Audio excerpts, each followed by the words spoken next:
Bienvenidos al programa de respuesta a las muchas preguntas que tenemos en el canal, que hemos recibido de aquellos que están siguiéndonos y que no podemos contestar todas hoy porque hay muchas. Lo iremos haciendo en distintos momentos, en distintos días, hasta contestar todas las que tenemos ahora. Pero estoy seguro que seguiremos haciendo programas de respuestas porque las preguntas seguirán llegando después de que respondamos a todas las que tenemos ahora. Comenzamos por la primera.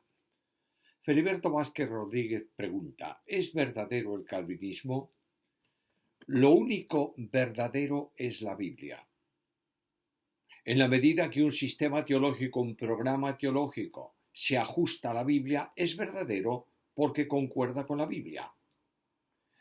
El calvinismo, que se llama así al sistema teológico que recuperó Calvino en tiempos de la Reforma, sustenta grandes, profundas y absolutas verdades bíblicas.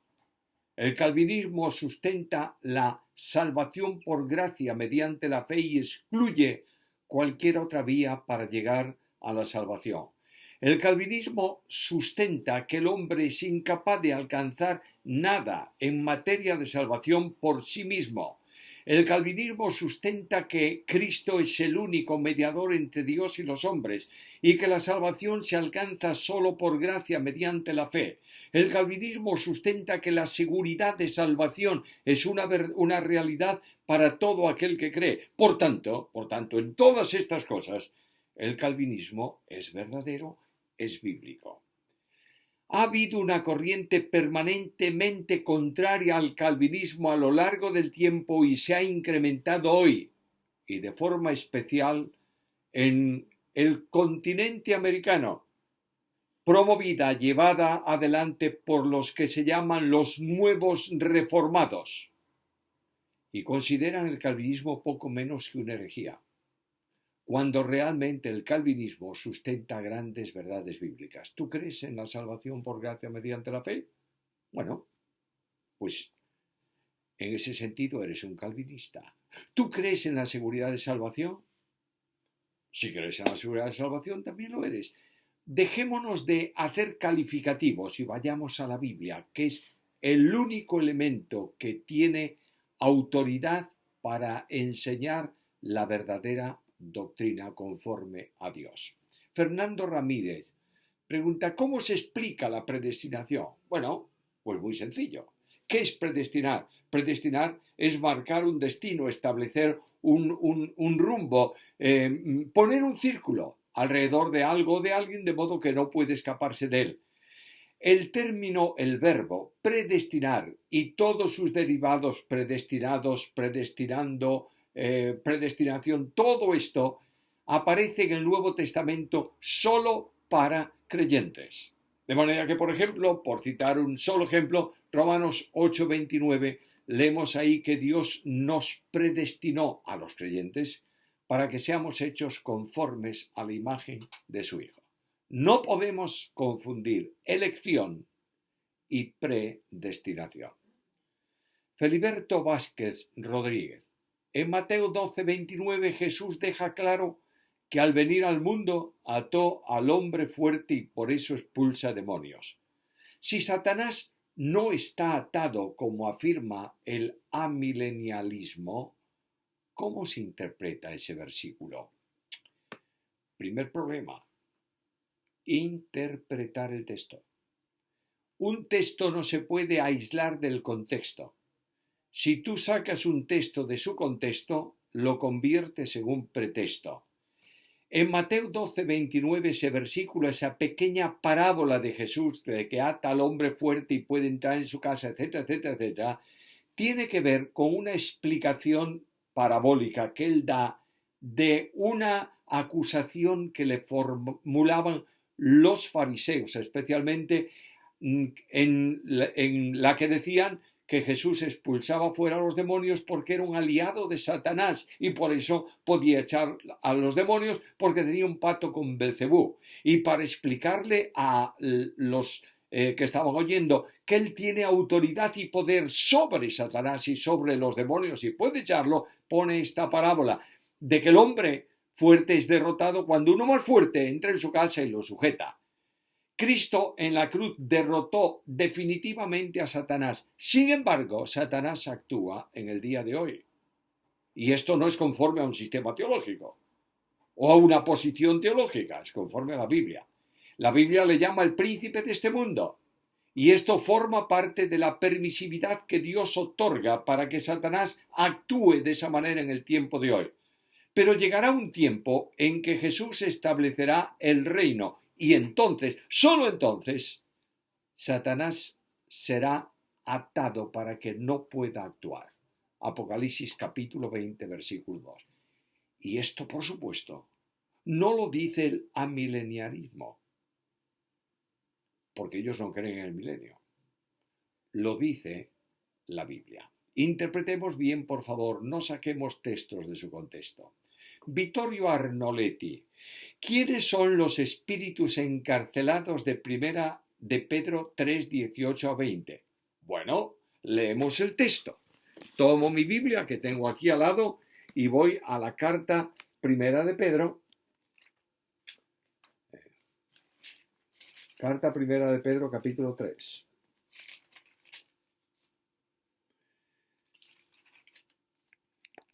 Y versículo 18.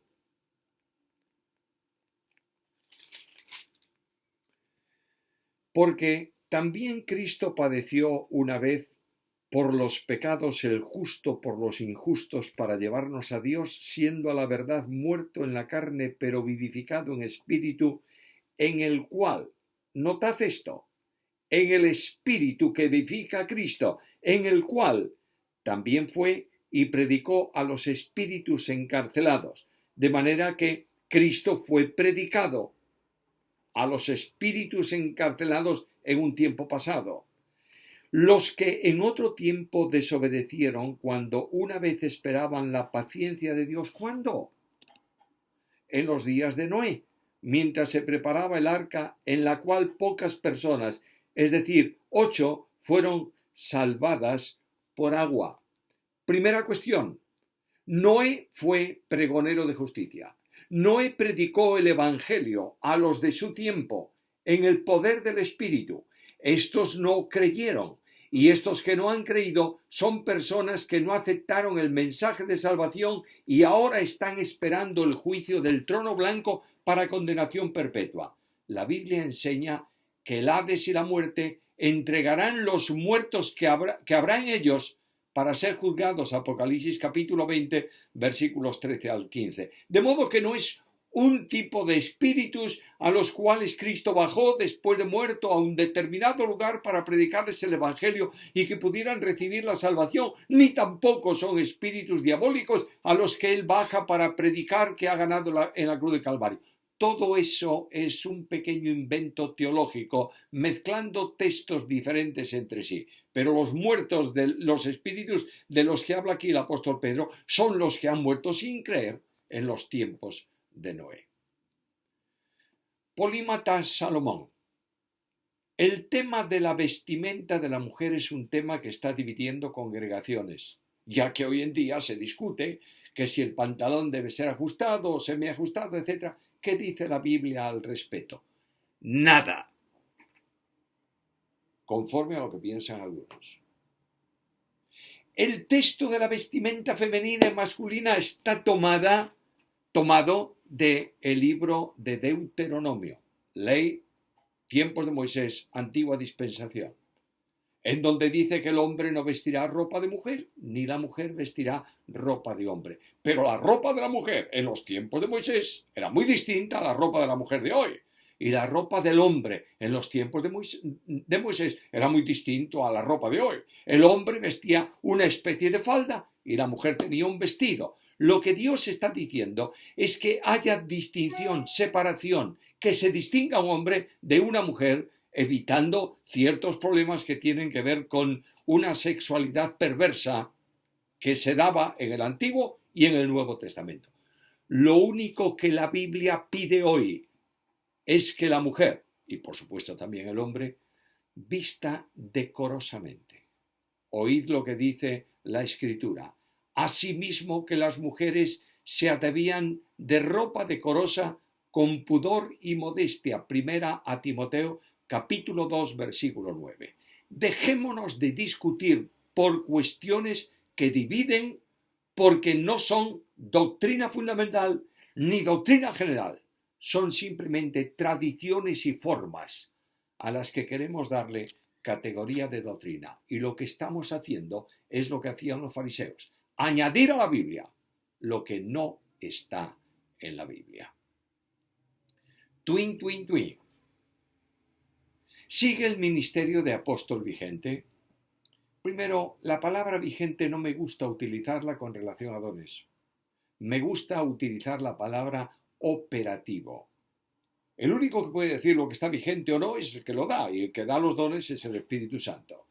Apóstol como enviado podría ser usado en el día de hoy, pero también tendríamos que utilizar, en vez de decir mensajero, vino un mensajero, me trae un mensaje, digo, vino un ángel. Utilizar una terminología un tanto extraña conduce y produce errores y confusiones. El don de apóstol, que corresponde a los 12 y a Pablo, dado para la enseñanza, para establecer la base doctrinal de la Iglesia y para escribir el Nuevo Testamento, no está operativo hoy.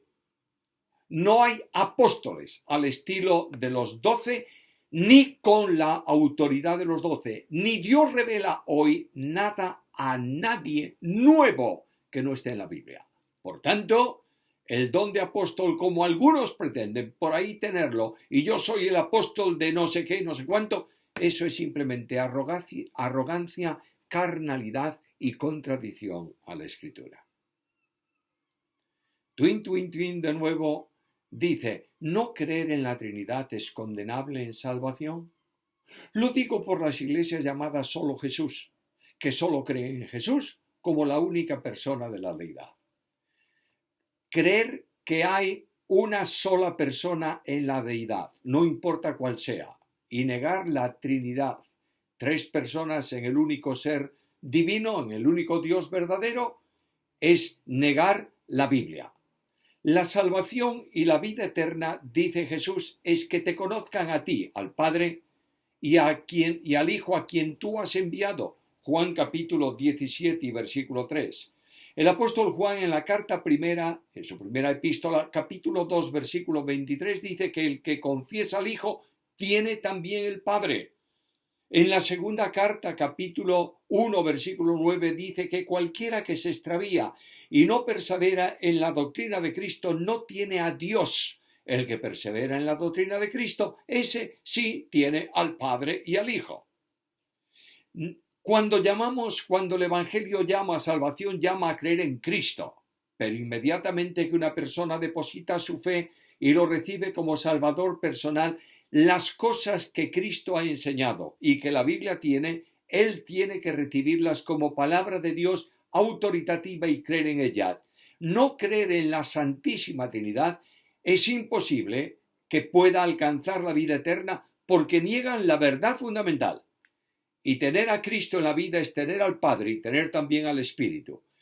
Es verdad que se predica a Cristo y se cree en Cristo, pero la enseñanza que se da a todo el que cree está asentada también, entre otras verdades, la Santísima Trinidad. Negar al Dios Trino es no tener a Dios y es no tener a Cristo. Twin, twin.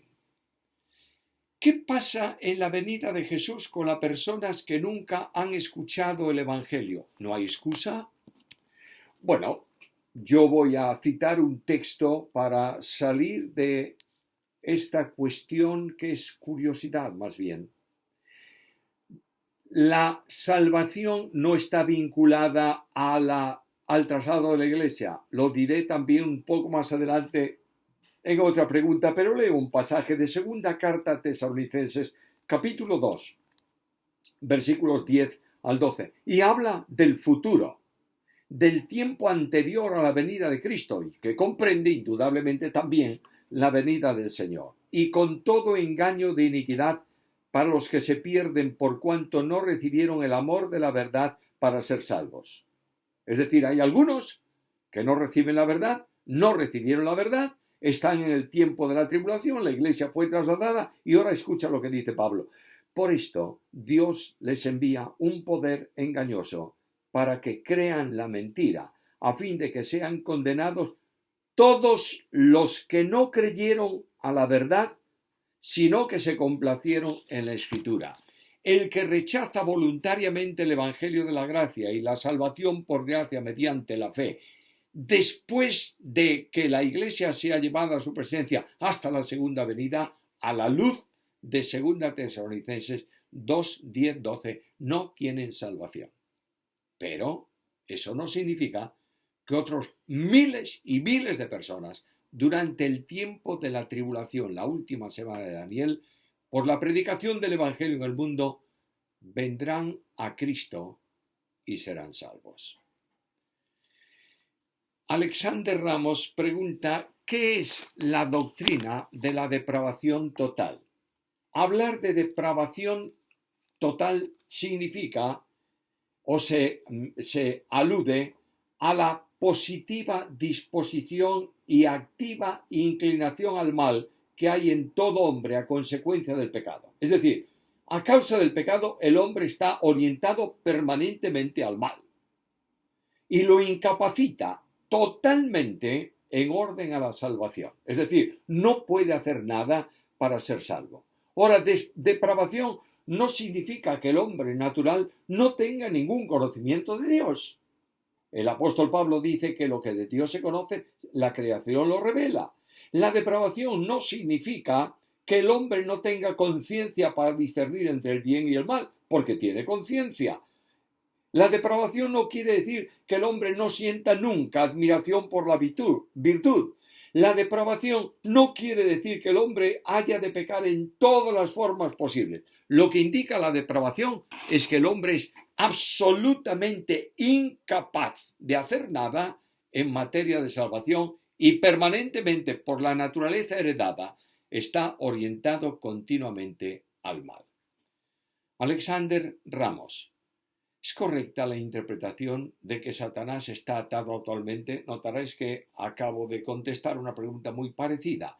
Satanás está vencido, pero no está atado por cuanto opera.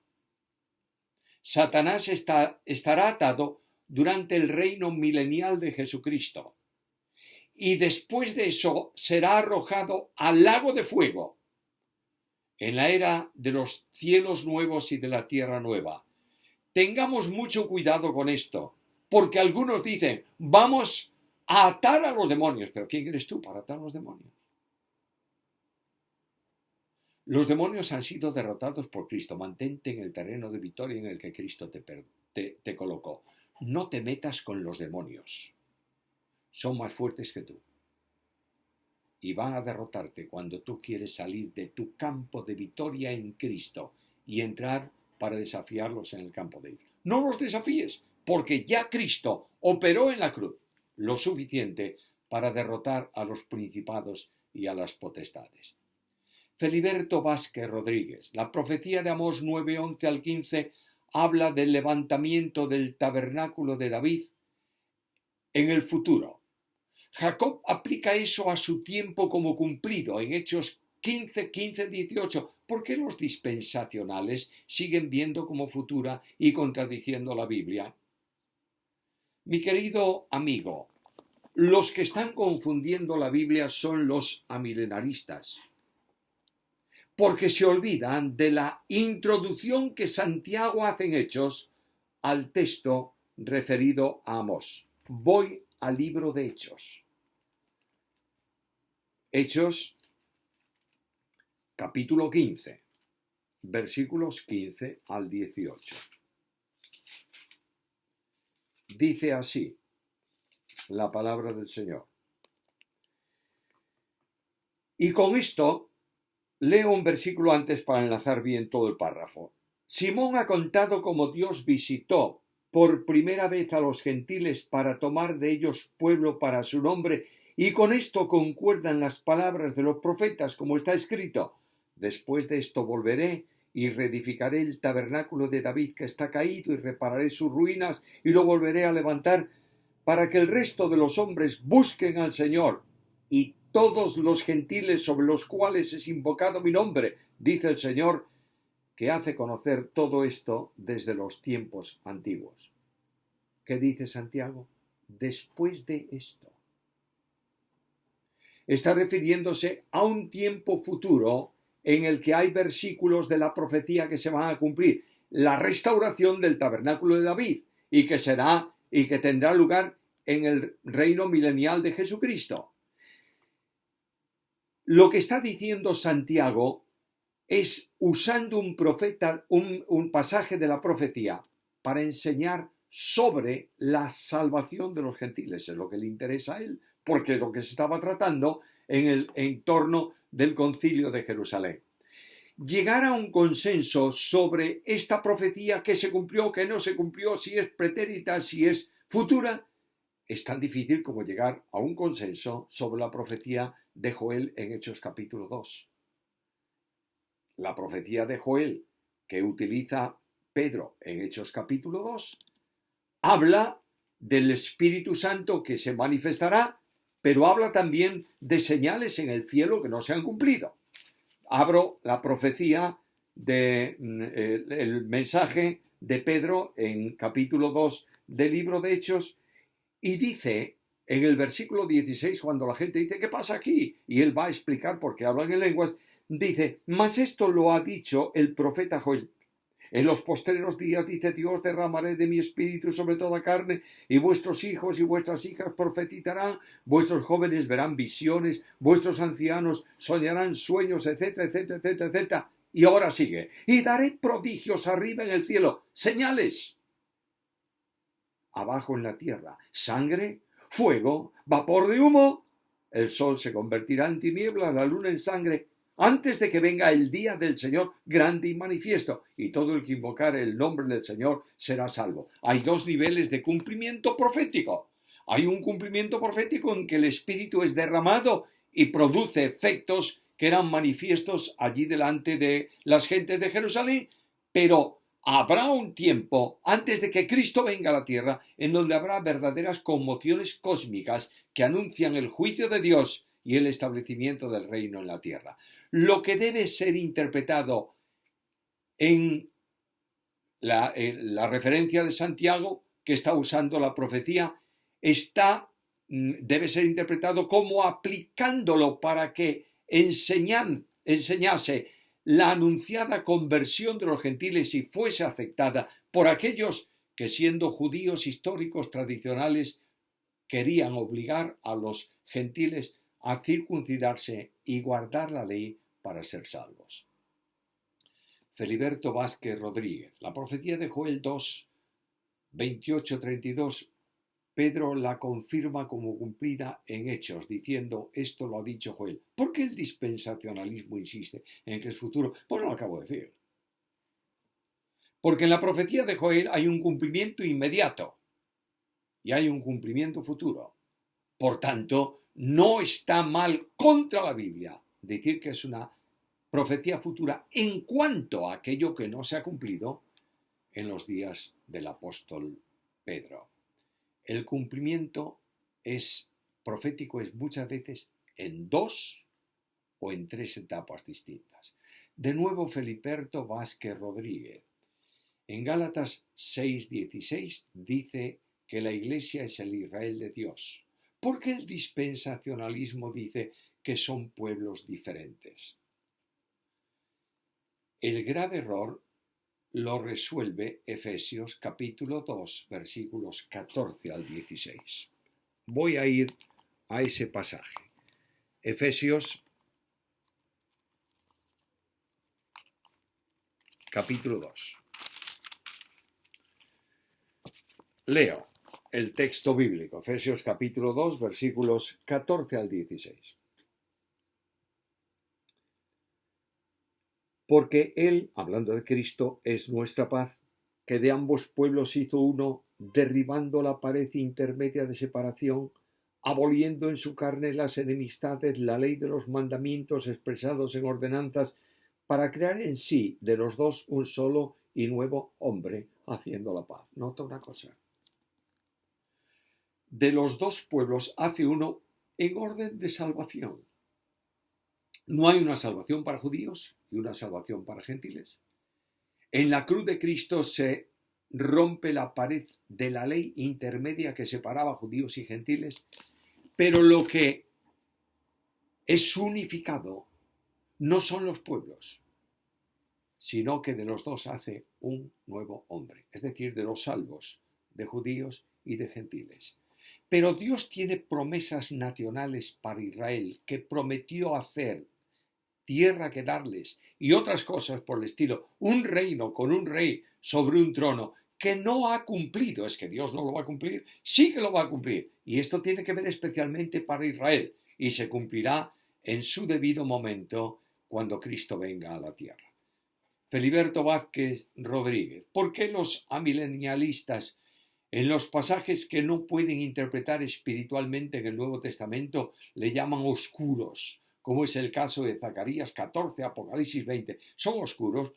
Yo creo que hay una pequeña distorsión en amilenaristas y milenaristas y a veces al expresarlo se están confundiendo.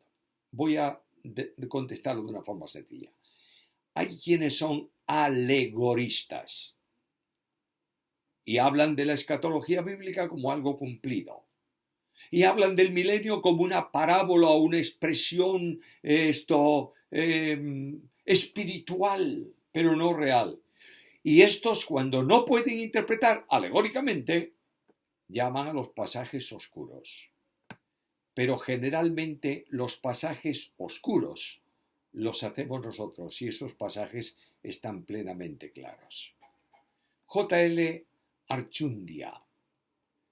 En cuanto a la regeneración, ¿el hombre debe creer para ser regenerado o debe ser regenerado primero para poder creer? Primeramente, Dios llama a los hombres a creer. La salvación es por gracia mediante la fe, y cuando el carcelero de Filipos preguntó a Pablo ¿qué debo hacer?, Pablo respondió inmediatamente: cree en el Señor Jesucristo. Ahora, no hay duda ninguna que para creer, que consiste entre otras cosas en entregar el yo, la vida absolutamente a Dios, para obedecer al mandato que Él establece de llamado del Evangelio, el hombre necesita ser ayudado, porque en sí mismo es incapaz. De manera que en la carta primera de Pedro, capítulo 1, versículo 2, leemos estas palabras: escogidos según la presciencia de Dios Padre en santificación del Espíritu para obedecer. El Espíritu capacita al hombre desobediente para que obedezca.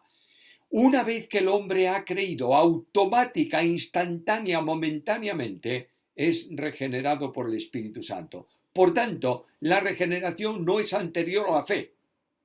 Yo diría que es simultánea a la fe. Cree en Cristo, perdonados los pecados, transformada la vida, puestos en el Señor, herederos de la gloria, con esperanza de vida que es Cristo mismo, y por tanto el hombre es regenerado cuando cree, pero no puede ser salvo sin ser regenerado, porque salvación y regeneración son la misma cosa dichas en distintas palabras. Feliberto Vázquez, de nuevo.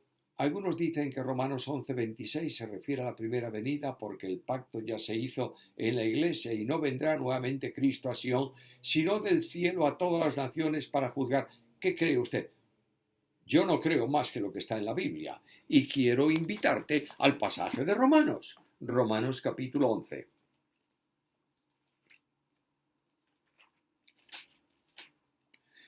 Capítulo 11 de Romanos, versículos 25 al 27. Pero antes de eso, ¿qué dice el versículo 26? Porque no has citado el versículo completo. Los amilenaristas citan el versículo incompleto. Yo voy a citar el versículo completo. Y luego todo Israel será salvo. ¿Cuándo? Versículo 25. Porque no quiero, hermanos, que ignoréis este misterio, para que no seáis arrogantes en cuanto a vosotros mismos, que ha acontecido a Israel el endurecimiento en parte, hasta que haya entrado la plenitud de los gentiles, es decir, hasta que se culmine el tiempo que Dios ha otorgado en su gracia, el tiempo actual, el tiempo de los gentiles, que está también profetizado. Y después de esto, todo Israel será salvo. Y vendrá de Sión el libertador. El Rey de Reyes y Señor de Señores, anunciado como Rey futuro, como heredero de David, vendrá de Sión para reinar y literalmente libertar, en todo el sentido de la palabra, a Israel. La profecía de Pablo, la referencia de Pablo aquí es a Israel en todo ese contexto. Por tanto, Cristo viene para recoger a la Iglesia en su descenso al aire. No viene a la tierra hasta que venga para reinar. Marcelo Ruffolo. ¿Cuándo fueron salvos los 144.000 si los salvos se van en el rapto de la Iglesia? Otra vez hay un problema muy serio. El traslado de la Iglesia, el rapto de la Iglesia, el arrebatamiento de la Iglesia, nada tiene que ver con salvación en el mundo. No hay ningún lugar de la Biblia que sujete la salvación a la presencia de la Iglesia. Dios elige, Dios salva, Dios regenera, siempre, en todo el tiempo. Mientras el hombre esté en la tierra y haya alguien que no sea salvo, Dios ofrece salvación. Luego, los 144.000 que se refieren ahí, que predican el Evangelio, son los que Dios ha elegido del remanente de su pueblo para predicar el Evangelio en la tierra. De su pueblo Israel, estoy diciendo. En el contexto de la tribulación, Israel será llevado al desierto para ser cuidado, el Israel salvo, el Israel elegido por Dios, el resto no. Será salvo y cuidado en el desierto, y de ese pueblo serán escogidos 144.000 que creen en Cristo y predicarán el Evangelio en la tierra. Nada tiene que ver la Iglesia con la salvación del hombre. Fernando Ramírez. ¿Qué traducciones de la Biblia son confiables, aparte de Reina Valera 1960? Pues mira, tan confiables como Reina Valera 1960 son las traducciones que han traducido, valga la redundancia, de los originales hebreo y griego, y que lo han hecho sujetándose al texto griego y al texto hebreo. Menciono algunas buenísimas Biblias que están a nivel de Reina Valera. Por ejemplo, la Biblia de las Américas. Por ejemplo, Nueva Versión Internacional. Por ejemplo, la Biblia textual. Y dentro del mundo católico, la Biblia de iglesias, de cantera iglesias, que es una versión buenísima, y otras muchas Biblias que han hecho un esfuerzo de traducción ajustándose a los originales. De modo que no hay una Biblia mejor que otra Biblia, porque todas tienen problemas en la traducción. Reina Valera tiene problemas de traducción de textos que no son seguros, y Nueva Versión Internacional traduce otras cosas para adaptarlas al lenguaje, pero las versiones que acabo de mencionar son perfectamente confiables para estudiar la palabra y para predicar la Biblia. Fernando Ramírez. ¿Qué piensa usted del griego de Westcott y Hort, de quien se traduce la Nueva Versión Internacional? Según se sabe, Westcott y Hort eran ocultistas, los cuales negaban la deidad de Cristo y otras verdades, las cuales se muestran en la Nueva Versión Internacional. Mi querido Fernando, tienes un tremendo desconocimiento de Westcott y Hort. Y estás haciendo caso de detractores de estas dos personas. Vamos a imaginar que fueran lo que en tu pregunta se dice. Lo que me interesa de un traductor no es lo que cree, sino cómo traduce.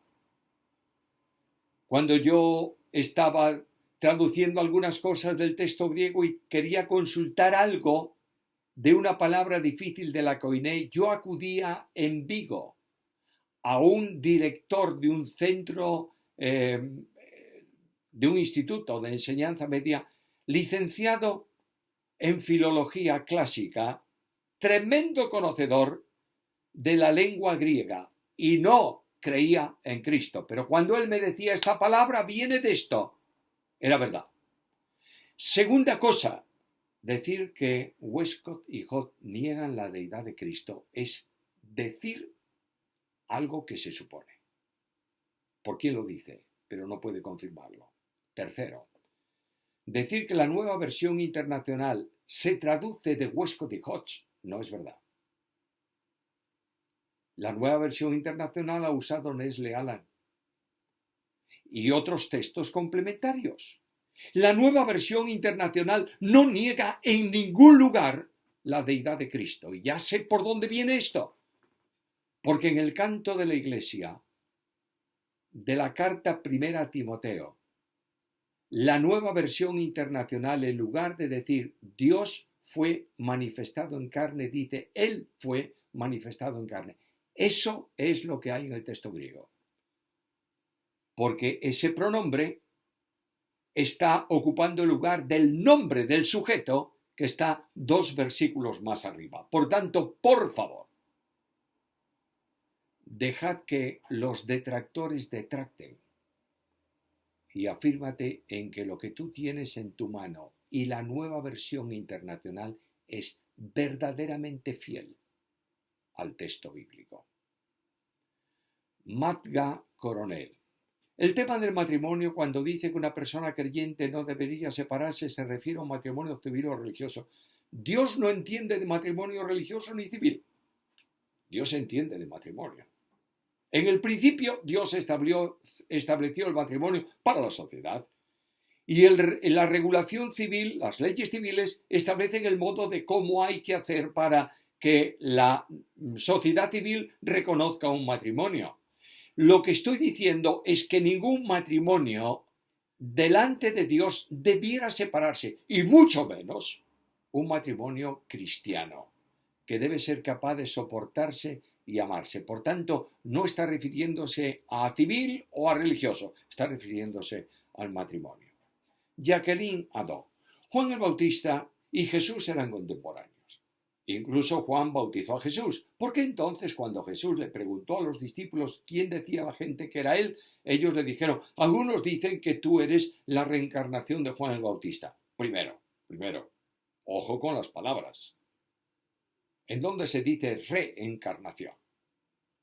Lo que dicen es que la gente, algunos, Herodes concretamente, no muchos, pero Herodes, no sé si alguno, pero la Biblia dice que habla de Herodes, que Herodes dice, no, este es Juan que resucitó de los muertos. Simplemente Herodes pensaba que hacía milagros Jesús porque era Juan al que él había dado muerte, que había resucitado de los muertos. Por tanto, la evidencia no es que los discípulos creyesen que Jesús era o no era Juan, sino simplemente que Jesús le pregunta, ¿qué dicen las gentes? Y ellos dicen esto, lo otro, lo de más allá. Y Jesús le pregunta, ¿y vosotros qué decís que soy yo? Y la respuesta de Juan, tú eres el Cristo, el Hijo del Dios Altísimo. Jacqueline Adó. Siempre me he preguntado, ¿por qué si Judas Iscariote fue seleccionado para cumplir la misión en Jesús, se habla tan mal de él? Si solamente fue una víctima, explíqueme esa parte, por favor.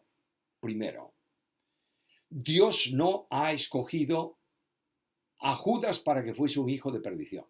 Él determinó esto y siguió al hijo de perdición grande, al perdido pecador primero, que es Satanás, y como seguidor, él es un hijo de perdición.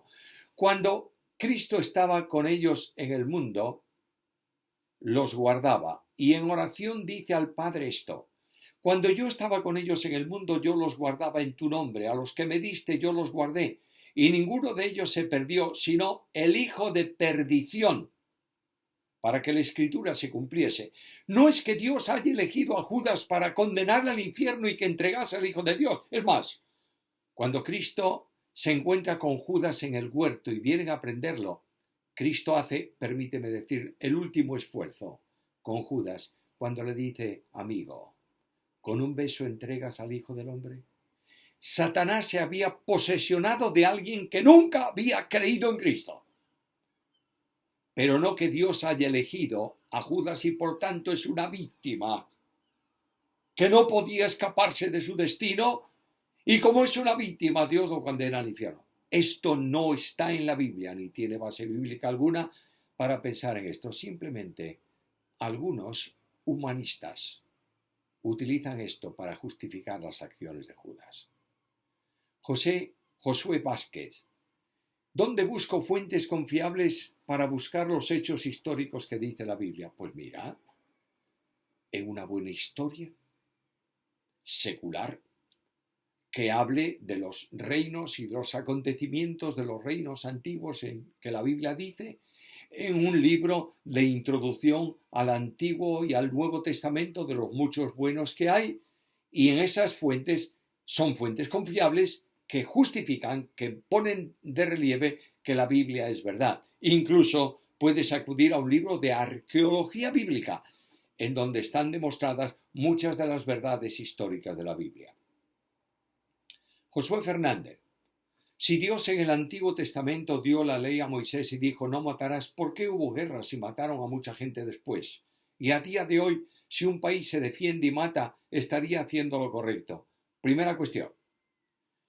El mandamiento de la ley no es específicamente no matarás, sino no cometerás homicidio. Dios es el que puede dar la vida y quitar la vida. A consecuencia del pecado del mundo y de la práctica pecaminosa terrorífica de algunas naciones, Dios mandó destruirlas. Dios en soberanía lo hizo, no quebrantando el mandamiento porque no era la comisión de homicidio, sino que Dios tiene autoridad para quitar la vida, lo mismo que para darla, y en su juicio para eliminar a aquel que por su pecado merece y exige de parte de Dios la muerte física en el tiempo presente, no solo del Antiguo Testamento, sino en el Nuevo. De manera que un hombre de la iglesia en Corinto que vivía con la mujer de su padre y que sabía que eso era un pecado condenado por la ley a muerte, Pablo con la iglesia en Corinto lo entregan a Satanás para la destrucción de su carne a fin de que su espíritu sea salva en el día del juicio, en el día de la ira de Dios. Ahora, en el día de hoy un país se defiende y mata. Ningún país está siendo regido por Dios. Por tanto, yo no tengo una respuesta, porque Dios me ordena perdonar antes de matar. Y esto queda en la conciencia personal de cada individuo delante de Dios en cuanto a leyes nacionales de países, no en cuanto a cometer homicidio. José Fernández: ¿cómo puede ser que teniendo un alto conocimiento como usted tiene, pueda ser pretribulacionista? Usted mismo dice, refiriéndose a un video, que la tribulación tiene lugar en la era presente. ¿Cómo puede interpretar los siguientes textos? Y me cita Lucas 18:30, Marcos 10:30. La era presente es este siglo, el venidero es lo que viene. Jesús dijo que la blasfemia contra el Espíritu Santo no será perdonado ni en este siglo ni en el venidero. La salvación ocurre en el siglo venidero, pero los pretribulacionistas dicen que ocurre antes de la tribulación. Eso es contradecirse. Mi querido amigo, yo creo que tienes un problema de ajustar cosas en cuanto a la Biblia. La vida eterna, la vida venidera, no tiene que ver con tiempos futuros, sino actuales. El perdón de los pecados, del pecado contra el Espíritu Santo, la blasfemia contra el Espíritu Santo, que ocurría en los tiempos de Cristo, dice Jesús que no será perdonada en el tiempo actual, ni en el venidero. De manera que la salvación ocurre hoy en el tiempo actual, la santificación ocurre hoy en el tiempo actual y también ocurrirá en el futuro. Y cuando se habla de que el que perseverare hasta el fin será salvo, está refiriéndose a los que puedan permanecer sin ser dañados y sin caer en el tiempo de la tribulación. La tribulación es algo que está anunciado en la Biblia. En este sentido, los pretribulacionistas no pueden decir lo que la Biblia no dice. La salvación por gracia es ahora y siempre. La salvación de santificación es ahora. La salvación de glorificación en el futuro. Las bendiciones de la vida eterna serán en la presencia del Señor. Y las recompensas futuras y las coronas futuras. Por tanto, tienes que distinguir claramente lo que tiene que ver con el tiempo actual y lo que tiene que ver con el tiempo futuro. Jerónimo Udureta. ¿Qué opinión puede dar sobre la teología liberal y progresista que menoscaba la autoridad infalible de la palabra de Dios? Yo no tengo ninguna opinión. La opinión es la de la Biblia. Si hay una teología que menoscaba la infalibilidad de la Biblia, que niega la inspiración plenaria de la Escritura, no puedo estar de acuerdo con ella, y la Biblia misma ya juzga y condena esa posición. Feliberto Vázquez. Según 1 Corintios 15, 51, 58, cuando Cristo venga, los muertos resucitarán, los vivos serán transformados y no habrá muerte porque será sorbida. ¿Cómo dicen los dispensacionalistas que en el milenio habrá muerte? De nuevo, mi querido amigo, no lo dicen los dispensacionalistas, lo dice la Biblia. Isaías, capítulo 65, versículo 20. Habla del tiempo del reino de Cristo en la tierra, del milenio.